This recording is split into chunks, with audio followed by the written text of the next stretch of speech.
Alright, so let's continue talking about random variables. Now we're going to focus on what's called the expected value of a random variable. So if we have a random variable x, and the random variable has values x1 through xn, and they have probability p1 through pn. So if we think of this as our probability distribution would look like x1, p1, x2, p2, etc., all the way down to x1 and pn. Okay. The expected value of the random variable ex is going to be given by the probability of outcome 1 times the value of outcome 1 plus probability of outcome 2 times the value of outcome 2, and so on. You can think of this as the long-term average or the long-run average.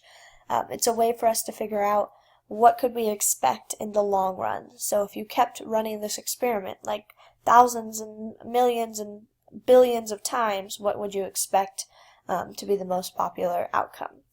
So, for example, we have a survey asking households how many computers are in each household.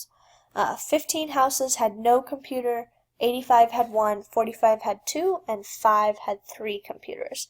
If x, so remember x is our random variable, so here's our random variable.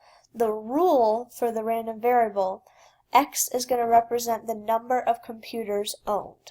So that means that if we have a household with 10 computers, then the random variable value would be 10. We want to find the probability distribution of x and the expected value of x. Okay, so let's go ahead and set up the probability distribution first. So x is the value of the random variable and px is the probability of that value. So in our survey we saw no computer, 1 computer, 2 computers, and 3 computers. So if x is supposed to be the number of computers owned, then our possible outcomes for x are 0, 1, 2, and 3, because that's all we observed in our survey. You only use the observed outcomes. Now let's see the probability of the different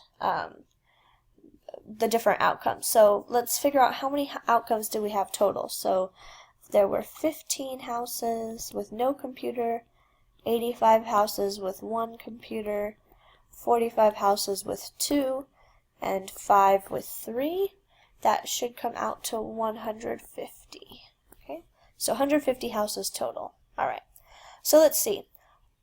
How many people had no computer? We saw that there were 15 houses that had no computer. So the probability of 0 was 15 out of 150. Okay.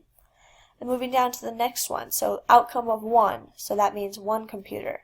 There were 85 houses out of 150 that had 1 computer. 2 computers, there were 45 houses that had 2. And then 3 computers, there were 5 households that had 3 computers. So here's our probability distribution. Again, notice if you add up all the probabilities, you get 1. We should end up with 150 over 150. And that's true in this case. So we've represented the entire sample space. So now we need to find the expected value, ex. So our expected value is given by the probability for each outcome times the actual value of the outcome. So for 0 computers, our probability is 15 out of 150 multiplied by the actual outcome, 0. And then we want to do this for each pair. So what we're doing, right, is we're taking the probability and then multiplying it by the value of the random variable. So for 1 computer, the probability is 85 out of 150, and the value of our random variable right there is 1. And then for 2 computers, our probability is 45 out of 150, and the value of the random variable is 2. And last but not least, we had 5 out of 150 for the value of 3. So we're pairing off, right, the probability times its outcome. The probability times its outcome probability times its outcome. We've done that for each of them. So now we want to add this up. So we end up with multiplying this through, we get 1.266. Now, I can't have 1.266 computers, right? I can have one computer or I can have two computers, but I can't have like a partial computer. And so in this case, since this is closer to 1, we can say that our expected value, so the expected number of computers per household is 1, based on our data.